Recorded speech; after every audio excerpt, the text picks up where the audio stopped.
ఆచి chicken masala. Karimnagar mayor పీఠాన్ని దక్కించుకునేందుకు serious politics సాగుతున్నాయి.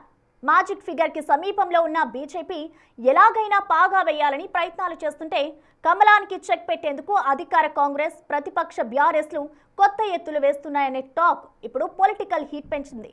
బల్దియాను దక్కించుకునేందుకు బీజేపీ చేస్తున్న కసరత్తులు ఏంటి? అధికార హస్తం పార్టీ ఎలాంటి స్కెచ్ గీస్తోంది?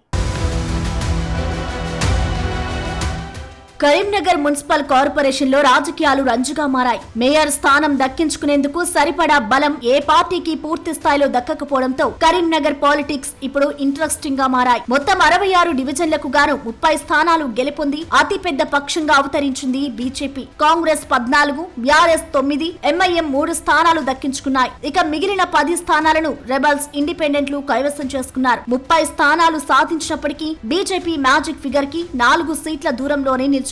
అడుగు దూరంలో వచ్చి ఆగిపోయిన మేయర్ కూర్చుని తమ ఖాతాలో వేసుకోవాలని బీజేపీ నేతలు విశ్వ ప్రయత్నాలు చేస్తున్నారు. ఇండిపెండెంట్లు, రెబల్స్ పై దృష్టి పెట్టి నలుగురిని తమ వైపు తిప్పుకోగలిగారు. దీంతో కరీంనగర్ కార్పొరేషన్ ఎక్స్ అఫీషియో ఓట్ల అవసరం లేకుండానే మేయర్ బీజేపీ వశం అవుతోందని అంతా భావించారు.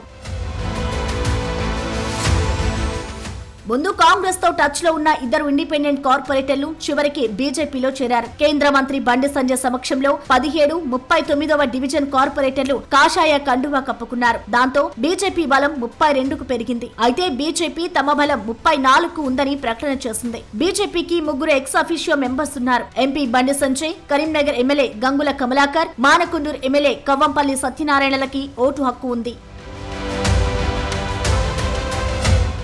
అంతా బాగుండడంతో కరీంనగర్ మేయర్ దక్కించుకున్నామని మీడియా ముందు ప్రకటించేసిన బండి సంజయ్ కొద్ది గంటల గడవకు ముందే కరీంనగర్ పీఠాన్ని కమలానికి కాకుండా చేసేందుకు కుట్రలు చేస్తున్నారని, బీజేపీకి వ్యతిరేకంగా అన్ని పార్టీలు ఏకమయ్యాయని ఆందోళన వ్యక్తం చేశారు. దీంతో ఒక్కసారిగా పొలిటికల్ హీట్ పెరిగిపోయింది. వీళ్ళ యొక్క లాలోచితనం కరీంనగర్ వేదికగా బహిర్గతమైంది. 3 పార్టీలు ఒకటే. ఓవైపు నిజామాబాద్ మున్సిపల్ కార్పొరేషన్ దక్కే అవకాశం లేకపోవడంతో అక్కడ ప్రతిపక్షంలోనే ఉంటామని ఎంపీ అరవింద్ కామెంట్ చేసిన కొద్ది నిమిషాలకే బండి సంజయ్ ఇలా మాట్లాడడంతో అసలు కరీంనగర్ లో ఏం జరగబోతోందనే చర్చలు జోరందుకున్నాయి. కాంగ్రెస్, బీఆర్ఎస్ లు కొత్త వ్యూహంతో ముందుకు వచ్చాయనే టాక్ మొదలైంది. 2 పార్టీలు కలిసినా, మజ్లిస్ పార్టీ మద్దతు ఇచ్చినా మేయర్ స్థానం దక్కించుకోవడం సాధ్యం కాదు. ఇటువంటి టైంలో బండి సంజయ్ అలా మాట్లాడడం వెనుక కారణాలు వేరే ఉన్నాయనే ప్రచారం సాగుతోంది. ఇలా బీఆర్ఎస్, కాంగ్రెస్ పార్టీ కలిసి కరీంనగర్లో మీరు ఏ విధంగా మేయర్ సాధిస్తారు చెప్పాలి.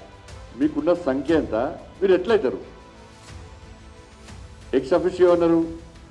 ఎన్నికల కమిషన్ క్లారిటీ ఇచ్చింది. మా పార్టీ క్యాండిడేట్ కూడా ఫోన్ చేసి ఇన్ని లక్షలు ఇస్తాం, ఇన్ని కోట్లు ఇస్తాం, మీరు రండి అంటే మీ బతుకు ఇంకా బతుకు బాగా మారదా, ఇదే బిచ్చ బతుకా మీద అని చెప్పి మా వాళ్ళు తిడుతున్నారు కాంగ్రెస్ వాళ్ళను. ఈ బతుకా మీది, ఈ ఎంగిలి బతుక ఇంకా మీది, ఇంకా మారరా అని చెప్పి మా అభ్యర్థులు చీత్తు అని తిడుతున్నారు కాంగ్రెస్ వాళ్ళను. కానీ అయినా సిగ్గు వస్తలేదు వాళ్ళకు. సిగ్గురు లేకుండా ఇంకా ఈ చిల్లర పాలిటిక్స్ ఇంకా చేస్తే ప్రయత్నం చేస్తున్నారు. గెలిచిన ఇండిపెండెంట్ ను ఒకరిని ముందుకు తెచ్చి అతనికి మేయర్ సీట్ ఆఫర్ చేశారట హస్తం నేతలు. అతన్ని మేయర్ చేసేందుకు ప్రయత్నాలు ప్రారంభించారట. ఆ ఇండిపెండెంట్ తన సహచరులతో పాటు బీజేపీ కార్పొరేటర్లకు కూడా ఫోన్లు చేసి తనకు మద్దతు ఇవ్వాలని కోరారని బండి సంజయ్ తెలిపారు. అందరూ కూడా భారతీయ జనతా పార్టీకి మద్దతు తెలపడానికి చాలా మంది ఇండిపెండెంట్ కూడా పార్టీలో చేరిన విషయం మీ అందరూ తెలిసిందే. కానీ ఈ పరిస్థితిలో వాళ్ళు మొత్తం తిప్పి కొడితే 23 వాళ్ళవి.